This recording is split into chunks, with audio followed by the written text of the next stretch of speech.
And I also tell when I speak my story is that my first addiction started when I was 4 years old. When you have a mother who's not taking care of you, feeding you and grooming you, um, I had to learn survival skills at a young age at 4. So I picked up the addiction of stealing. Stealing became a way of feeding myself and taking care of myself because I wasn't getting fed at home. I do recall growing up, my nickname was Bum Bum.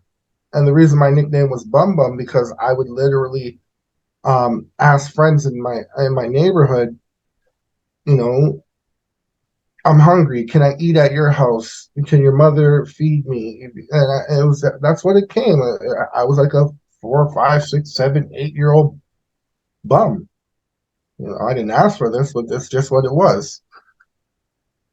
If I get I like to talk about the traumas. I believe Mhm. happens in so many different forms, visual, mental, emotional, spiritual, and sexual. And I probably experienced all of those traumas by the time I was like in high school. Mhm. Okay, so I'll touch on my first traumatic event. It was a visual trauma. I was like seven, maybe 7, 8 years old. And we got three buildings, a 20, 30, and 40 building. At Jane and Falstaff is where I was born and raised.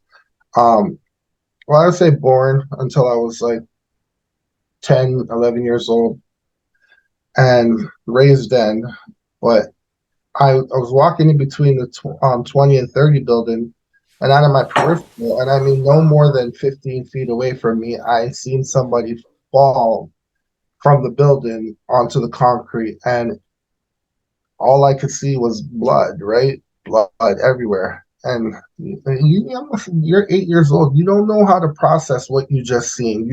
To you, it's scary because at a young age, I grew up watching stuff like I used to be scared of watching Thriller, you know what I mean? Stuff like that. The Michael Jackson show. You had stuff like Freddy Krueger and all that stuff. You see fake blood, but when you see real blood like that, it's like, oh my God, this is real. And this wouldn't be my last encounter of seeing people die in front of me violently either. So um, I would say it became a norm as I got older, seeing people shot, stabbed in front of me. Yeah, so I would say that was my first form of trauma, the visual trauma. I didn't know it was traumatic at the time. I definitely didn't know, but as I got older and started digging and talking to psychotherapists, it made sense to me. Mhm. So my mother had my younger brother when I was 7. We're 7 years old. They're 7 years apart. So I do recall when she had my younger brother, she was doing crack cocaine. So my brother came out, as they would say, a crack baby. He was had to stay in the hospital for a couple extra weeks when he was born, and my mother called the house, and I was at the house, and she asked me, "What do you want to name the baby?" And she gave me the gift of being able to name my little brother. I'm not going to give out his name, but I named him, and it was a great feeling when she brought him home.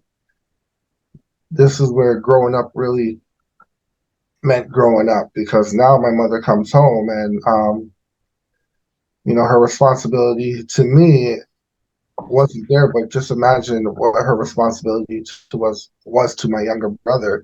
It was the same as it was to me. It wasn't there. So I had to grow up very quick that way as becoming responsible and independent.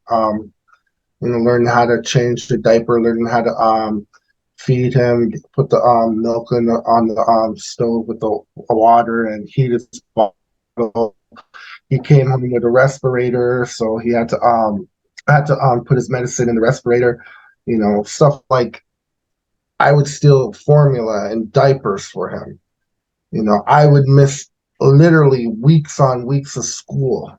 You know, so I would say my childhood was stolen from me, right? I didn't choose this. It's just it's like you're telling an 8-year old to step up to the plate and be a grown man, a grown parent at that. And I did it because I love my little brother. And, I have no regrets of doing it, not at all. But there goes that cycle of, or that word you guys used early, adversity. So I do recall one day. So when you think about if I'm missing school a lot, that gets back to like certain people, like the principal. The principal starts saying, okay, well, we got to do wellness checks on this child.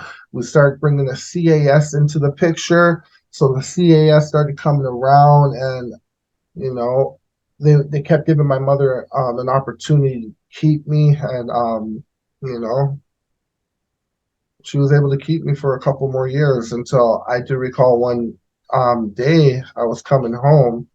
And I didn't have no like curfew, so I probably came home. I know I came home after 11 o'clock at night. I don't even know Yeah. if it was a school night or a weekend, but no 8-year-old or 9-year-old kid should be coming home after 11 o'clock. Period. And I remember I live on the 8th floor at the time, and I remember knocking on the door, and I could hear people in there, and no one would answer. I'm banging, I'm knocking, but I hear my little brother crying in the background, and I was like banging on that door, going crazy, like to the point where I ended up falling asleep right there. I don't know what my mom was doing. I like to believe she was turning tricks and getting high. That's what it is. Tell me nothing. That's what I believe. So I ended up falling asleep in front of my door. Um, to wake up to two police officers standing over me, obviously at like early in the morning, 6, 7 in the morning. Some people are going to work. They're probably seeing this young kid sleeping in front of their doorstep. This is not normal. Why is this? So I kind of thank them for calling the cops, because when the cops came and woke me up, it was like, okay, this is where I no longer was living with my mother. They took me, they put me in the custody of the children's aid. It's like, now you're unfit. You're unfit to be a mother, but my concerns still were to my little brother. I'm leaving. Who's going to take care of him?